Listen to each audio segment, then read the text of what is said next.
So we were broke, even if you're not broke, okay? Because we still make a budget and we're not broke anymore. But when we were broke, we sat down and we said, we've got to understand how much money's coming in, how much is going out. Every business in the world operates on a budget. If they don't, they're not in business for very long. But statistically, I don't have the numbers in front of me. A lot smaller percentage of people, not businesses, but actual individuals, don't budget. Okay, why in the world wouldn't we? We all do it at work. There's a lot of smart people who have to budget at work. They create the budgets. You have to follow budgets. But then when it comes to our personal home, we're just like, we're not going to budget. We're just going to go with the wind. It's just, we're going to figure it out day by day, how much whatever I'm feeling like spending a day, whatever my emotions are telling me I want to buy, that's what I want to buy. Well, that's the middle class. And that you hear the word escape in the rat race. That's why they stay there. They can't escape because they continue to accumulate things because they can't control where their money's going because they never take the time to write down goals or to create a budget. And then they have all these payments because they have this consumer debts. Then they're forced to go to work. And then they look at the guy who's wealthy and they get mad at him because he made different decisions and they think he's a bad person because he has lots of money and he doesn't ever work and they have to go to work. Woe is them, the blue collar guy or the blue collar gal. And they try to play the victim. You're a victim to yourself. Now, there are victims in the world who get dealt a bad hand. I'm very aware of that. But I'm talking about the standard person who has the opportunity to make the choices that they want. We live in America, okay? We live in America. We all have choices that we can make us or it can break us. And there's nobody to blame but yourself. At some point, I understand there were people to blame. But you've got to work through that. You got to look in the mirror and you got to say, today, I'm the person in charge. And so many people don't do that. And woe is them. And they live with that mentality. And as soon as you become a victim, you're in big trouble.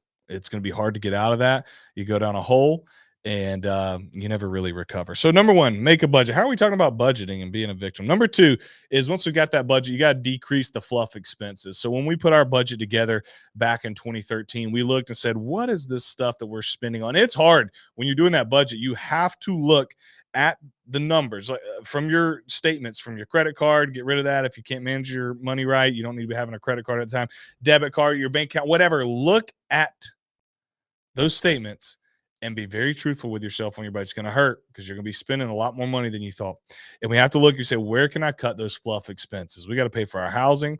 We got to pay for our gas. We got to pay for our food, right? And outside of that, depending on where we're at, we can start cutting some things off, some things of leisure and some things of pleasure until we get to a place to where we can afford them and it's not holding us back from being able to create a life of wealth that's eventually going to free us. Because people will make the comment, we only live so long, I'm going to have fun while I'm here. That is a ignorant person and a non-wealthy person's poor person mindset reaction to people who live the life of a delayed gratification to create a better life for themselves in the future. Because it's the pain pleasure thing. There's going to be some pain today to create a good life financially in the future. And the standard blue collar middle class answer is, I ain't gonna be here forever, so I'm gonna go live and enjoy life while I can. The problem is, guys, whenever you hear that, it's a facade. So I don't know if you guys ever hung out with very insecure people who will act a certain way, and it's just a facade to protect their ego. This is a facade from people who are trying to protect the actual pain and hurt that they feel in their financial life.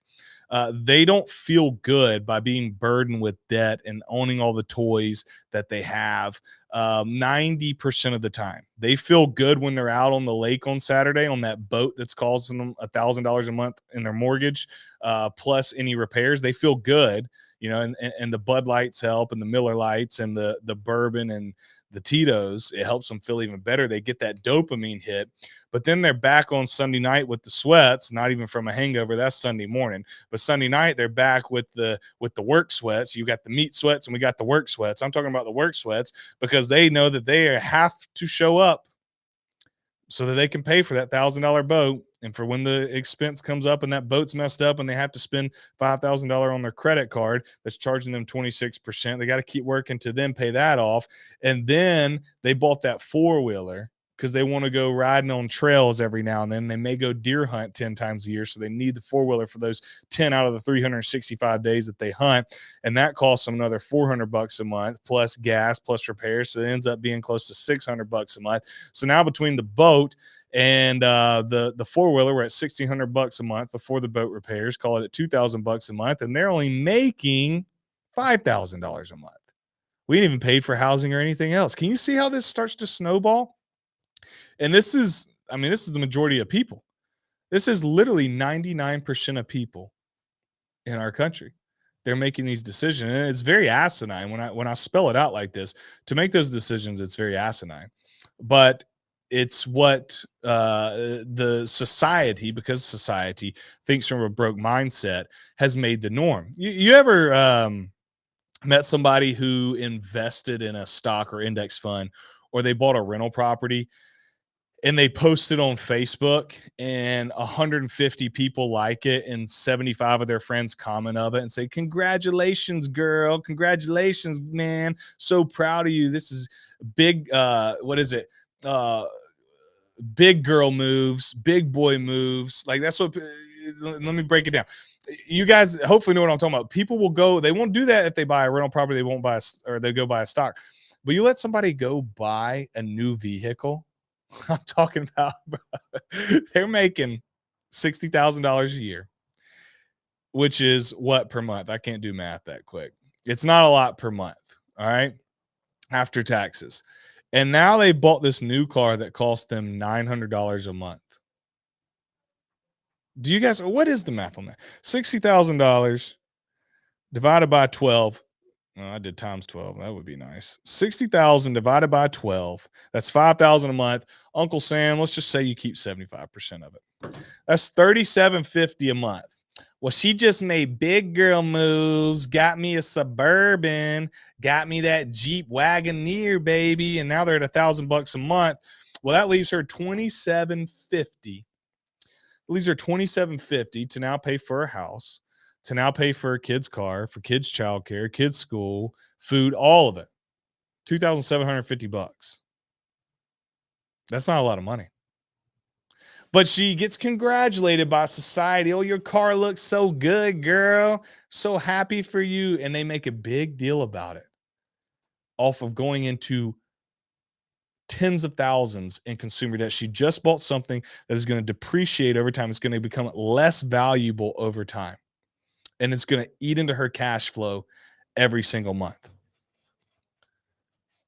But you let somebody go buy a rental property and you let somebody go invest in a stock, what does the average person say? What does society say when that happens? That's a little risky. Do you know what you're doing? Do you know anything about that company? Have you ever done real estate before? That rehab looks scary. Hey, you know what they say? You buy those rental properties, you're going to get that toilet call at 2 a.m. in the morning. That's society. And so the next time that you hear a broke person say those things, or they try to come at you with it, just look at them and say, "I love you. You're wrong. And I'm not interested in taking financial advice from you." That's all you have to say. "I love you, but I think you're wrong. And I'm not interested in taking financial advice from you." And it's sad. I don't know how we got there. I think there was a lot of brainwashing. I think our education system publicly in the US, at least, is literally set up to create employees and make them feel excited about being employees, right? Which, being an employee can be fantastic. Okay. I have nothing against being an employee. I think there's a bad rap to being an employee. Everybody wants to be an entrepreneur. Not everybody's cut out to be an entrepreneur. Being an entrepreneur is hard. I love being an employee. I love it probably more than I do running my business. Okay. So there's nothing wrong, but we're groomed to do what people say when they say to do it, to think a certain way. Can you imagine? I mean, we're all put through the same schooling for how many? 18 years of our lives. Well, not quite. We started at 5. So 13 years of our lives. And we're all taught to problem solve and think the same way. You know, I think that's a little crazy. Hence why my kids are homeschooled. I think it's a little scary. Now, I went through it and here I am. And, I think people become adults and they can work through things and create different beliefs for themselves. But I think it creates a lot of limiting beliefs that we have to work through.